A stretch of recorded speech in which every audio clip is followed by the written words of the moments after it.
الحمد لله وكفى وسلام على عباد الذين اصطفى أما بعد فأعوذ بالله من الشيطان الرجيم بسم الله الرحمن الرحيم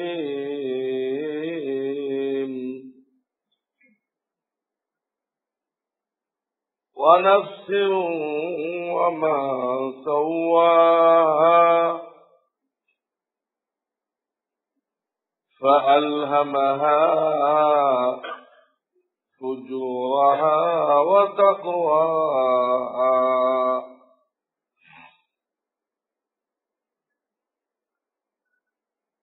وقال رسول الله صلى الله عليه وسلم لا يؤمن أحدكم حتى يكون هواه تبعا لما جئت به رواه في شرح السنة وإسناده صحيح أو كما قال رسول الله صلى الله عليه وسلم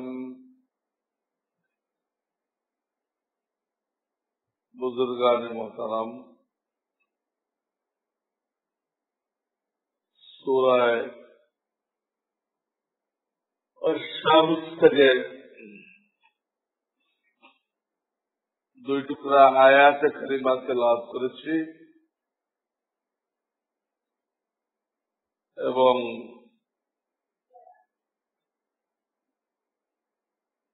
একটা হাদিস শরীফ পাঠ করেছি।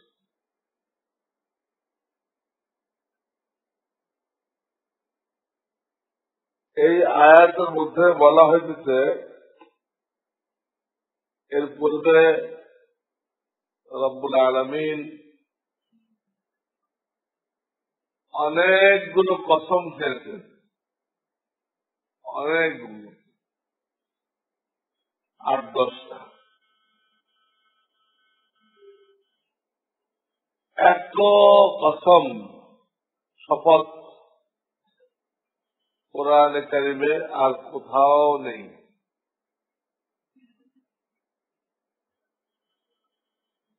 আসলে তো আল্লাহর কথা এত মজবুত, এত সহি, এত সত্য যে আল্লাহর কোন কসম করার প্রয়োজন নেই, কোন প্রয়োজন। কথাকে পাকাপোক্ত করার জন্য মানুষ শপথ করে, যে আল্লাহর শপথ করে বলতেছি বাস্তব ঘটনা এই। এটা বললে সবাই বিশ্বাস করে, আল্লাহ শপথ করে যখন বললো এটাই ঘটনা, কেউ আর সন্দেহ করে না। আমাদের জন্য প্রয়োজন পড়ে, আমাদের কোন কথায় লোকদের সন্দেহ হলে আল্লাহর কসম করে বললে তখন মানুষ আর সন্দেহ করে না। কিন্তু আল্লাহর কথা তো এরকম না, আল্লাহর সব কথা মজবুত, পরিপক্ক। আল্লাহর কোন কথা এক চুল পরিমাণ এদিক ওদিক হওয়ার কোন সুযোগ নেই, সম্ভাবনা নেই। এরপরও আল্লাহ কেন কসম খান?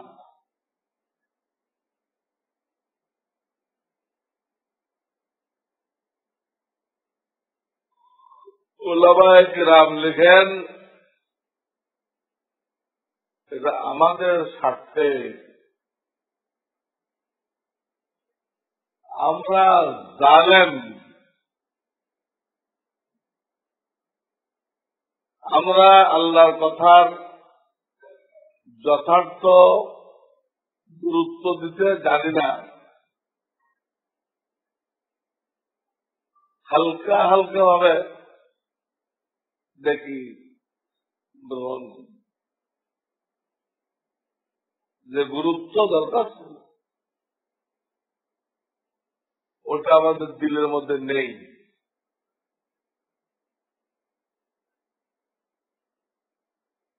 দিলের মধ্যে নেই। হাজার লোক পাবেন তার অন্তরের মধ্যে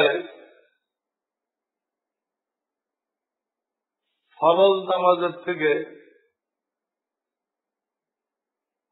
বিশ্বকাপের গুরুত্ব বেশি।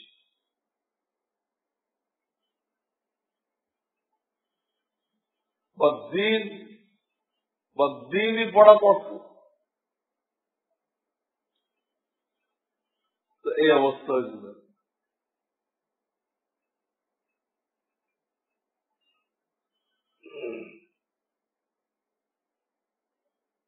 আমি আপনাদেরকে ঘটনা শোনাচ্ছিলাম। আমার মোহাম্মদপুরে আমাদের এক ভাই আলী আকবর,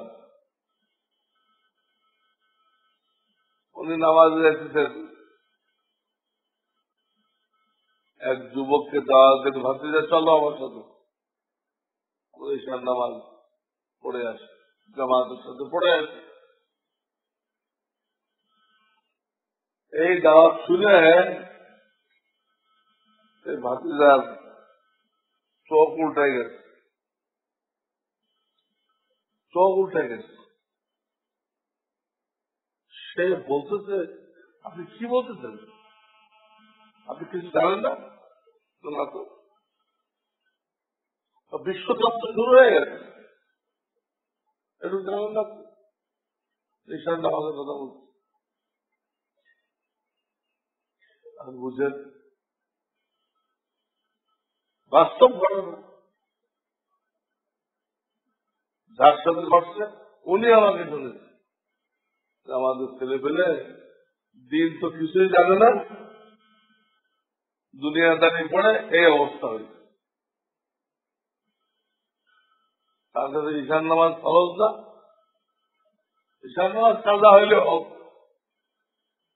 বিশ্বকাপ যেন কাজা না হয়।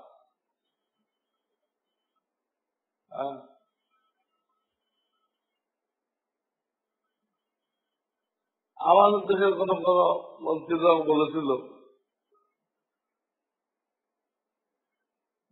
উদ্বোধনের দিন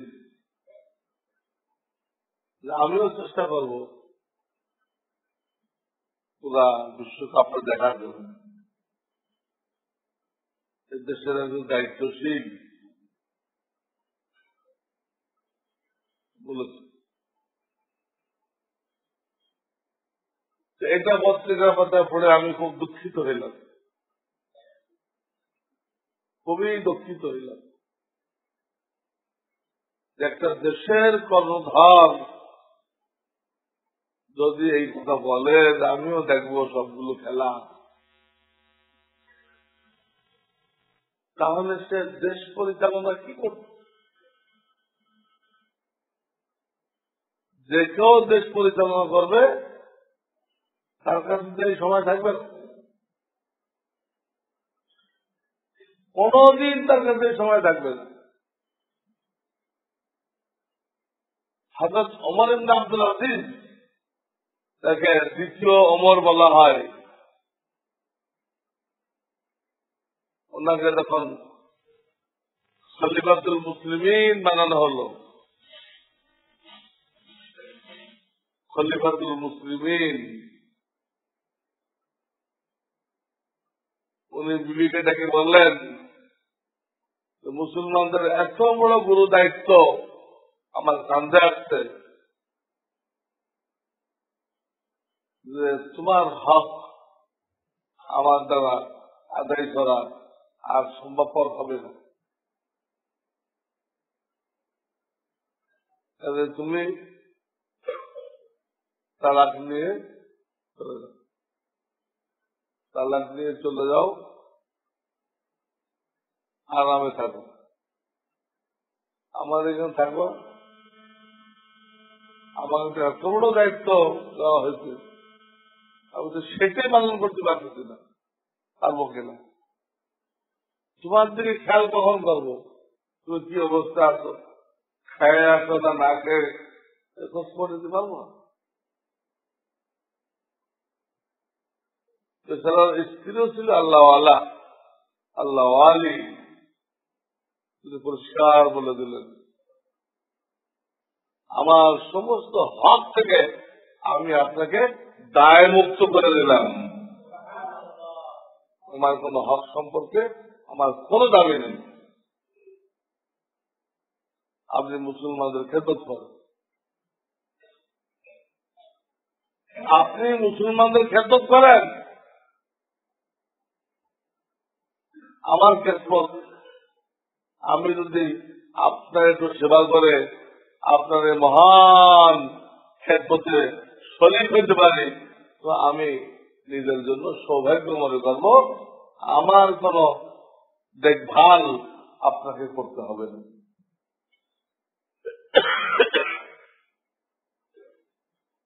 মুসলমানদের দেশের দায়িত্ব পালন করতে গিয়ে উনি বিবিকে বিদায় করতেছেন, দেশে হারা হয়ে যেতেছেন। আর আমাদের দেশে দায়িত্বেছেন না, বিশ্বকাপের সবগুলো খেলা দেখবেন বলে রাত্রিকে আশ্বস্ত করছে, আমি সবগুলো খেলা দেখতে চেষ্টা করবো। তাহলে উনি দেশের কি খবর রাখে, জাতির দুঃখ দুর্দশার এই খবর আছে আমার কাছে, দূর করার কি ব্যবস্থা করতেছেন? এই জন্য আমি কষ্ট পেয়েছি, যারা দায়িত্ব নিচ্ছে জাতিকে বিপদগ্রস্ত করার জন্য, জাতির সেবা করা পোস্টারে লেখে না, এটা ধোঁকাবাজি, এটা গণতন্ত্রের ধোঁকাবাজি। জাতির সেবা, কৃষকের কল্যাণ, এগুলো কতগুলো কথা বলতে হয়। গণতন্ত্রে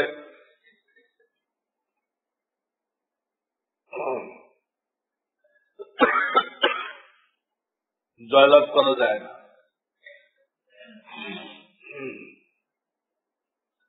যাই হোক, আর একদিক চলে গেছিলাম। আসল কথা হলো এইটা,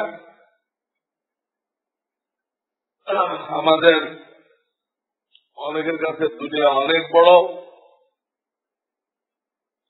আখিরাত অনেক ছোট।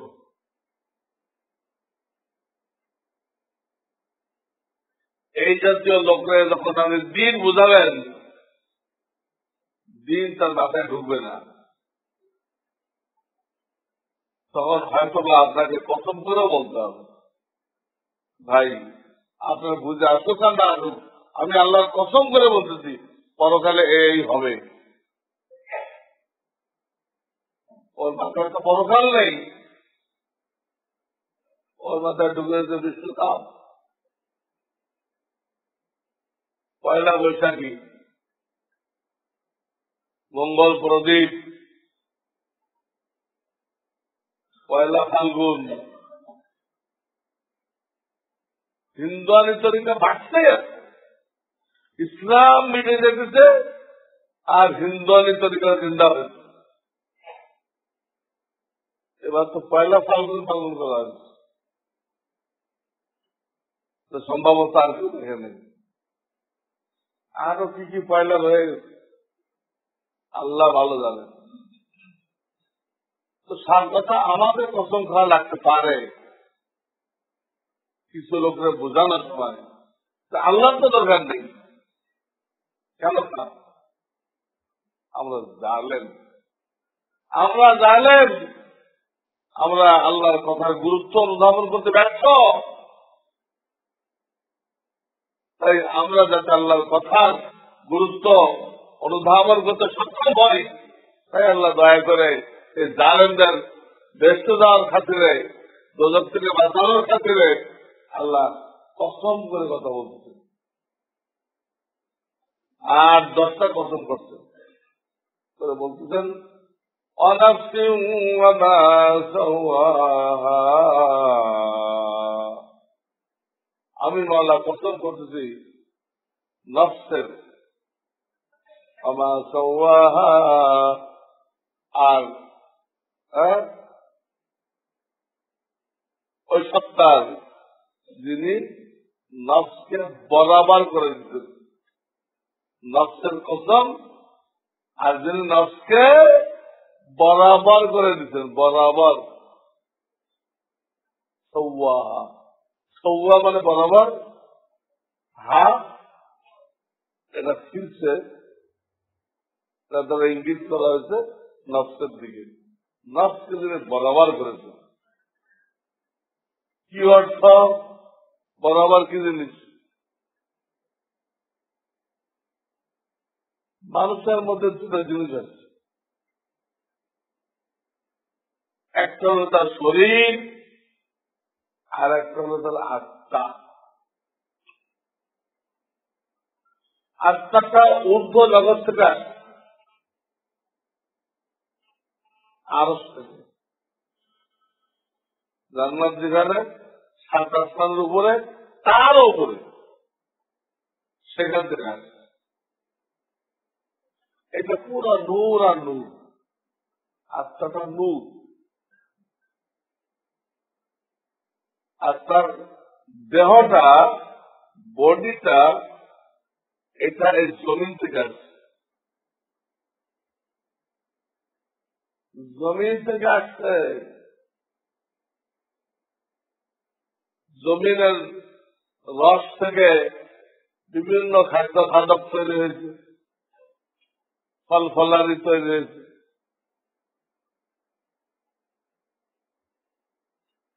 ওইগুলো খাইলে স্বাস্থ্য সুন্দর হয়, শরীর সুঠাম হয়। এটাই মানসিক। এই জন্য কবরে মাটি দেওয়ার সময় কি বলা হয়? 3 মুষ্টি মাটি দেওয়া হয় না? মিনহা খালাকনাকুম, এই মাটির থেকে আমি তোমাকে সৃষ্টি করেছি। অফিহা নুঈদুকুম, তোমাকে আবার এই মাটির মধ্যে ফেরায় নিয়ে আসবো।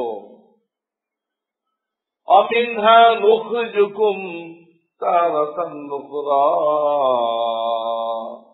আবার শেষবার তোমাকে এই মাটির থেকে বের করবো, করে হাসরের ময়দানে জড়ো করবো।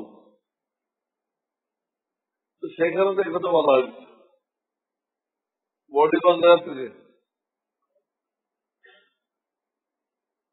আর রুহ তো বের হয়ে যে জায়গা থেকে আসছিল ওই জায়গায় চলে গেছে। নেককার হলে ইল্লিয়িন চলে গেছে, আর বদকার হলে সিজ্জিনে চলে গেছে।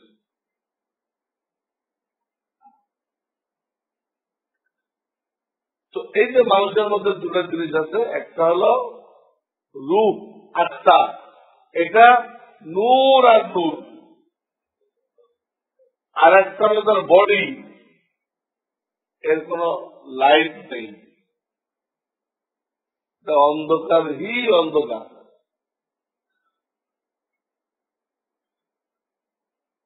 জমিনের কোন আলো নেই,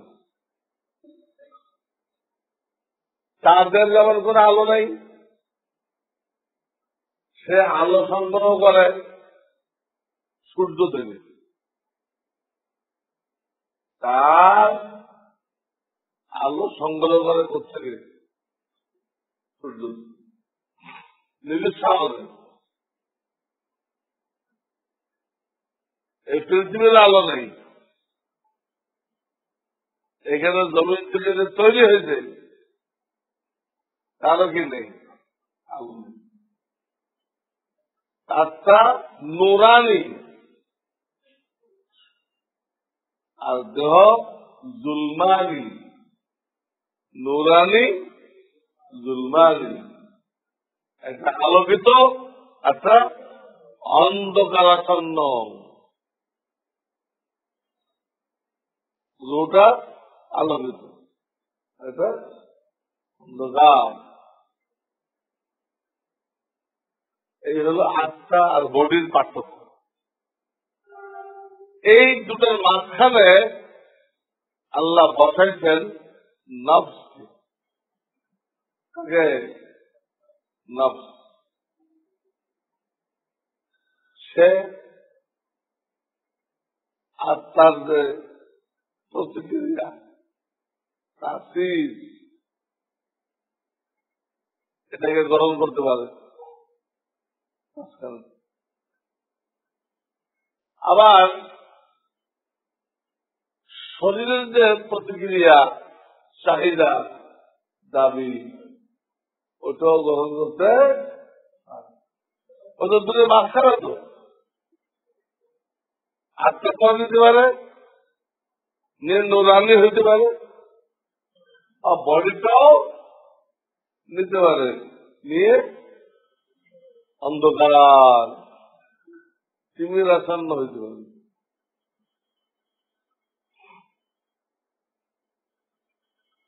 তো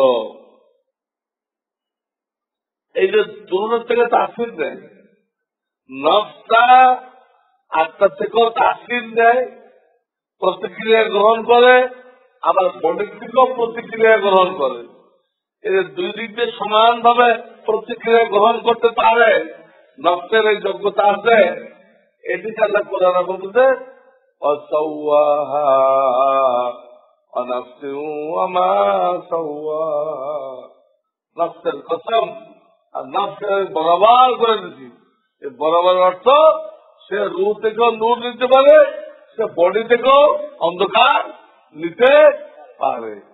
এই দুটোর থেকে আলাদা কথা এলো সাওয়াহার অর্থ।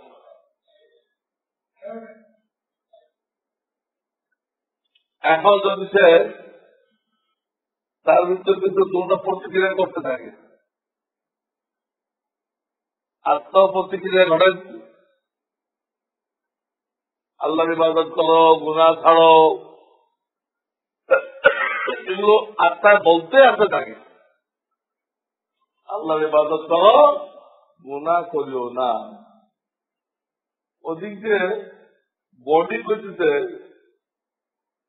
বেশি বেশি গুনাহ করো, কারণ না গুনার মধ্যে কত মজা, এগুলো করো। ইবাদত বন্দেগী এত তাড়াতাড়ি না, টাইম আছে, তখন দেখা যাবে। এখন এলো বডির দাবি, বডির দাবি, মজা নাও, দুনিয়ার মজা নাও। এত সুন্দরী সুন্দরী ঘুরতেছে, নফ দলিল দেয়, কিসের কিসের জন্য? তোমার ভোগের জন্য। তুমি তাকায়ও দেখবে না, পর্যন্ত থেকে মাটি। নাউযুবিল্লাহ। এই হলো বডির ওয়াজ, এই হলো বডির ওয়াজ। আর রুহের ওয়াজ কি? খবরদার, হারাম মজা নিও না, জান্নাতের হুর ক্যান্সেল হয়ে যাবে। হারাম সুর শুনো না, জান্নাতে স্বয়ং রব্বুল আলামিন তেলাওয়াত করবে, দাউদ আলাইহিস সালাম তেলাওয়াত করবে, তোমার নবী মুহাম্মদ রাসূলুল্লাহ তেলাওয়াত করবে। সেই সব সুরের সামনে তোমার এই সুরের কোনো ভ্যালু নেই, কোনো ভ্যালু নেই, এক পয়সা দাম নেই। আফসোস করো, হারাম সুর শুনতে দেয়, তুমি আল্লাহর সুর থেকে, দাউদ আলাইহিস সালামের সুর থেকে মাহরুম হয়েছে। দাউদ আলাইহিস সালামকে আল্লাহ আযীম সুর দান করেছিল।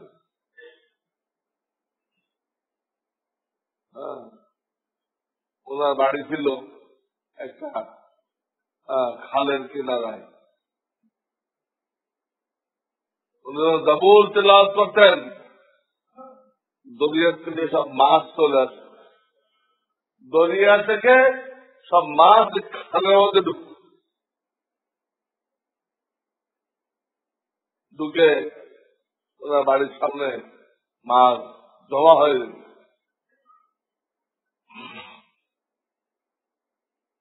ওনার উম্মত ওটা ধরতে চাইল,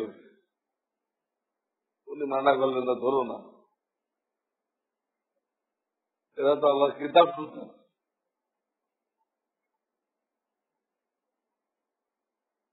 উনি ধরতে মানা করলেন। তারা হিলা করলো, হিলা, ঠিক আছে শনিবার মানা করছেন তো, শনিবার ধরবো না। শনিবারে চারও দিয়ে রাখবো, কোন মাছ যদি বেরোতে না পারে রবিবারে ধরছে। এইসব হিলা বাহানা শয়তানি আল্লাহর কাছে চলে। আল্লাহ মুদ্রা থেকে ফায়দা উঠাতে মানা করলো, ও তো মুদ্রা জানার থেকে ফায়দা উঠাই মানা। ইহুদেরা কত বড় শয়তান দেখেন, এরা কি করলো, মুদ্রার চর্বিকে গলায় তেল বানায় তারা বিক্রি করলো। আমরা মুদ্রার কোনো ফায়দা উঠাই নেই, আমার তেল বিক্রি করছে। আরে তেলটা আসছে করতে, মুদ্রার চর্বিকে গলাইছো তুমি, গলায় তেল বানাইছো, আর কত মুদ্রা থেকে না, এটা তেল। আমাদের সমাজ অনেকে বলে, কারণ আমরা তো মেয়েদের নাচ দেখি না, আমরা নৃত্য অনুষ্ঠান দেখি। নৃত্য অনুষ্ঠান আর মেয়েদের নাচ পার্থক্য, মেয়েদের নাচ দেখে না। সব ইহুদিদের ইতিহাস পুনরাবৃত্তি করা হয়। তো বলতেছিলাম, রাস্তা এই কথাগুলো বলে তুমি হারাম সুর শুনে বৈধ সুর থেকে মারুম হয়েও না। এই দুটার মধ্যে সবক দেওয়া চলতে থাকে, হাতটাও সবক দেয়, বডিটাও সবক দেয়। এখন রইল ওই লোকটাকে আল্লাহ বিবেক দিতে, আকল, জ্ঞান। জ্ঞানটা কোথায় থাকে? বৈজ্ঞানিকরা করছে মাথায় থাকে, আর শরিয়াত করছে, কোরআন করছে কলবে থাকে। বৈজ্ঞানিকরা করছে জ্ঞান মাথায় থাকে, আর শরিয়াত কি বলছে বিভিন্ন কল। কিয়ামতের দিন সবাই ধ্বংস হবে, ইল্লা মান আতাল্লাহ বিকলবিন সালিম। সহি জ্ঞান নিয়ে যে আসবে, সহি হেলথ। কলবকে জ্ঞান বোঝানো হয়েছে, কেন? জ্ঞান কোথায় থাকে?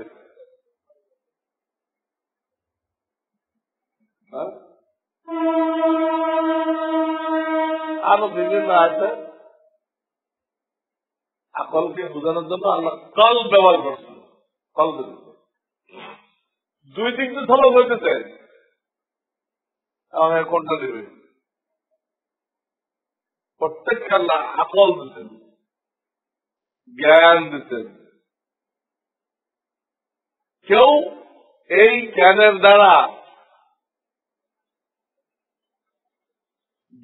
দ্বারা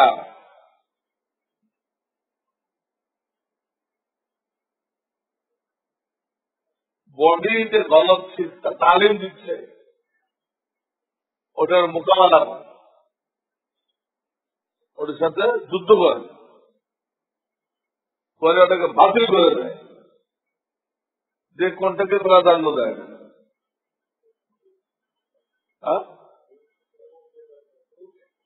রু কোনটা করে দিলে ওটা প্রাধান্য দেয়।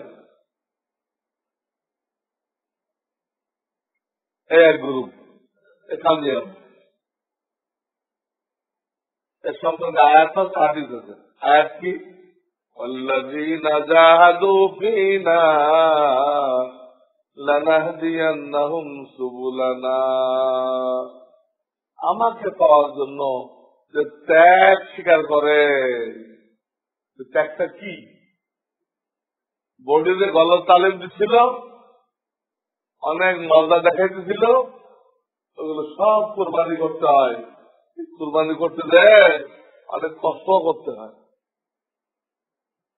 দিলে ব্যথা লাগে। এই মজাদার জিনিস এতদিন দেখছি, আজকে তার দেখা হবে না।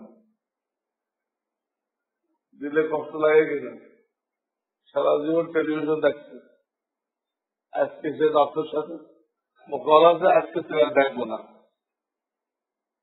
নফসে কোনো ধাক্কা লাগবে না, নফস টুকরা টুকরা হবে না, হবে কিনা? প্রত্যেক জিনিস আস্থা থাকলে মূল্যবান, ভেঙে টুকরা হয়ে গেলে দাম নেই। কিন্তু কাল যেমন জিনিস, এটা যখন আস্থা আছে এর কোনো দাম নেই।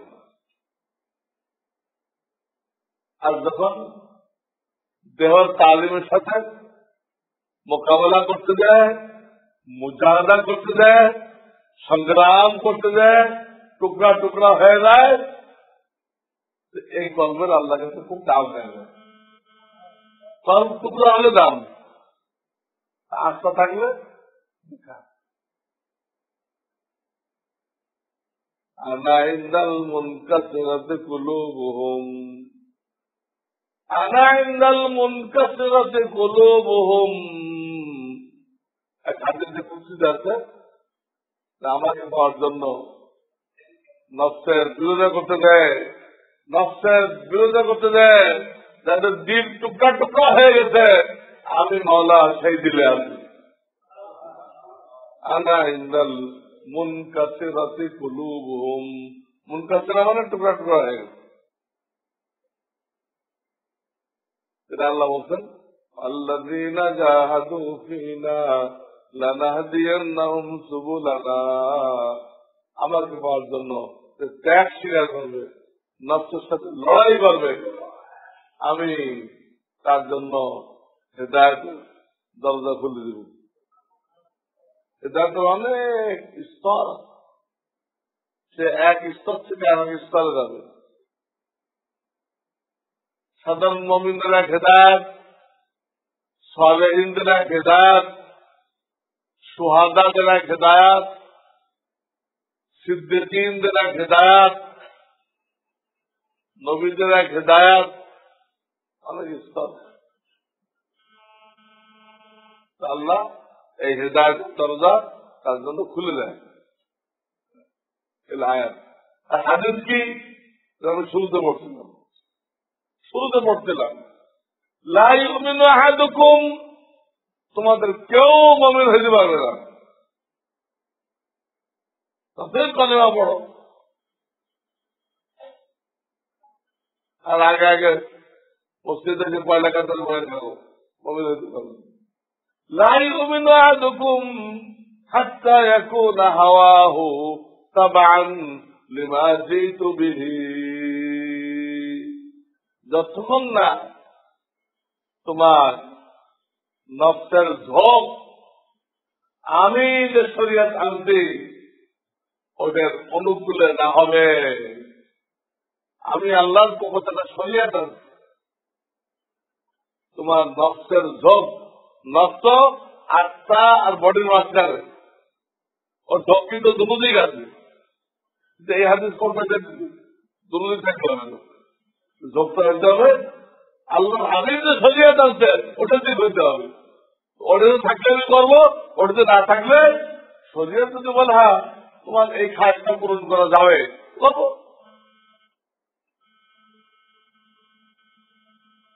আমরা বিভিন্ন থেকে খায় পূরণ করতেছি না, তাহলে শরীরের অনুমোদন করে নাই, ইবাদত ঘোষণা করে নাই। এইখান থেকে আওলাদ হবে 3 মেয়ে হলে জান্নাতুল ফার্স্ট ক্লাস সনদ বলে নাই। এই খায়টা পুরা করলো, এরপর যে জান্নাতের সনদ পাই, জান্নাতের সনদ। আমি হাদিস খাতা করছিলাম, এই হাদিস এখন বুঝে আসবে, এত কথা বল আগে বুঝে আসবে। লা ইউমিনু আহাদুকুম হাত্তা ইয়াকুনা হাওয়াহু তাবআন লিমা জিতু বিহি। অতক্ষণ মুমিন হতে পারবে না যতক্ষণ তোমার নফসের ঝোঁক ওই দিকে না হবে, ওই শরীয়তের দিকে না হবে যা আমি আল্লাহ থেকে নিয়ে আসি। এইটা হাতে করতে হবে কেমনে? আল্লাহ ওয়ালাদের সোহবতে যে একা বলা যাবে না, কোন এক কিসিমের লোক এটা কামিয়াব, আর এক কিসিমের লোক আছে তাদের নফসের উপরে দুটো তালিম হইতেছে। সে কোনটাকে প্রাধান্য দিচ্ছে? তার বিবেক দ্বারা, আকল দ্বারা, তার জ্ঞান দ্বারা সে কোনটাকে প্রাধান্য দিচ্ছে?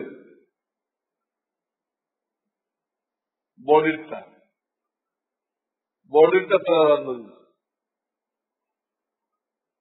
বডিরটা দুনিয়ার আরাম আজকে প্রাধান্য দিচ্ছে এবং দুনিয়ার অধিকাংশ লোক তাই করছে। অল্প লোক আত্মার তালিমকে প্রাধান্য দিচ্ছে, তার নফসের ঝোঁক নবীদের শরীয়তের দিকে।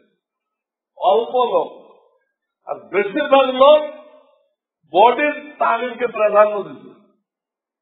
বডির তালিম তার বিবেক দ্বারা, তার আকল দ্বারা ওটাকে প্রাধান্য দিলে তার নফসের ঝোঁক শরীয়তের দিকে হয়নি।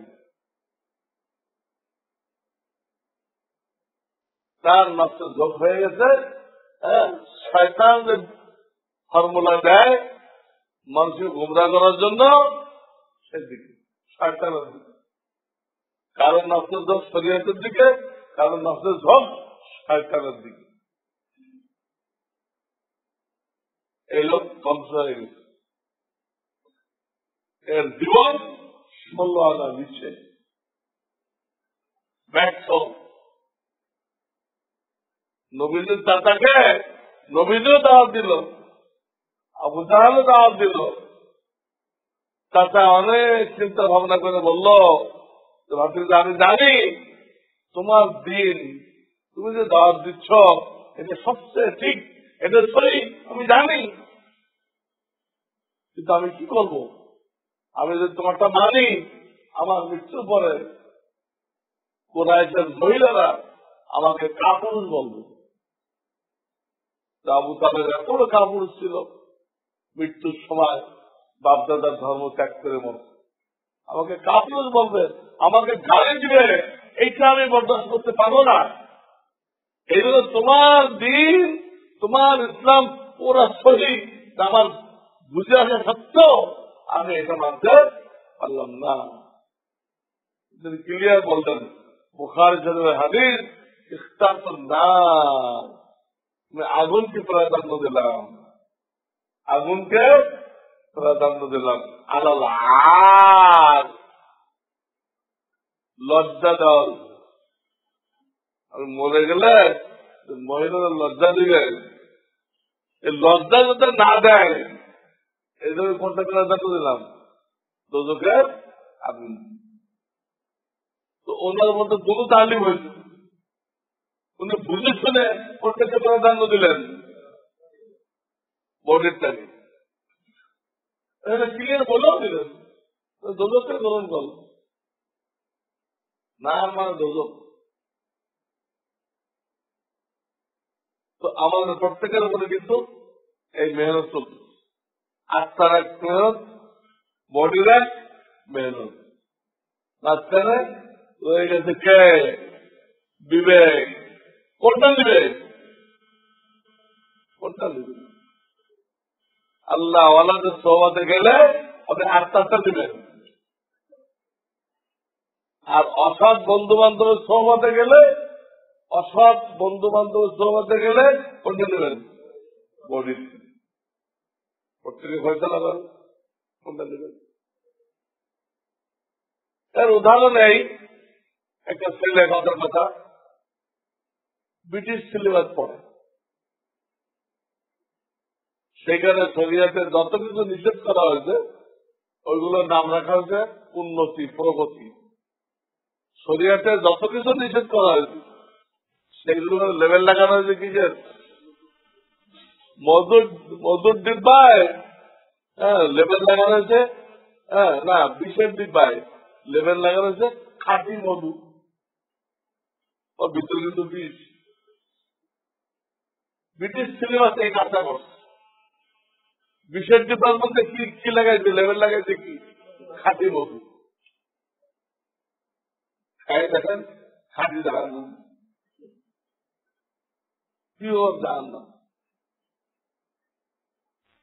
ওই ছেলের উপরে তার দুনিয়াদার টিচাররা একটা মেহনত করছে। আবার যখন সে তবলিগে দেখতেছে, ওলামাদের বয়ান শুনতেছে, আর একটা ভিন্ন মেহনত হচ্ছে। লোক একজন, তার টিচাররা এক মেহনত করতেছে তার উপরে, আর ওলামারা আর এক মেহনত করতেছে। এখন যদি সে ওলামাদের মেহনতকে গ্রহণ করে তাহলে তার নফসের ঝোঁক কোন দিকে করবে? নবীদের শরীয়তের দিকে কামিয়াব। আর যে টিচারদের ন্যায় নাস্তিক টিচার, নাস্তিক টিচারদের ন্যায়, তো তার নফসের ঝোঁক হয়ে গেল শয়তানের দিকে। শয়তানের যে লোভনীয় মধুমাখা বিভিন্ন মজাদার জিনিস শয়তানে পেশ করে, ওইটাকে প্রাধান্য দিলে শয়তানের দিকে ঝোঁক হয়ে গেল, সে নাকাম, সে ধ্বংস। এখন নিশ্চয় আমরা প্রত্যেকে চাইব এই হাদিস অনুযায়ী মমিন হওয়া যাবে না, লাই অমিন হাদুকুম, মমিন হতে পারবো না যতক্ষণ তোমার অন্তরের ঝোঁক ওই জিনিসের দিকে না হবে যা আমি আনছি, যে শরীয়ত আমি আনছি, ওই দিক ঝোঁক হতে হবে। তাহলে আপনাকে আল্লাহ আমাদের সব আসতে হবে, তাদের কথাগুলোকে প্রাধান্য দিতে হবে।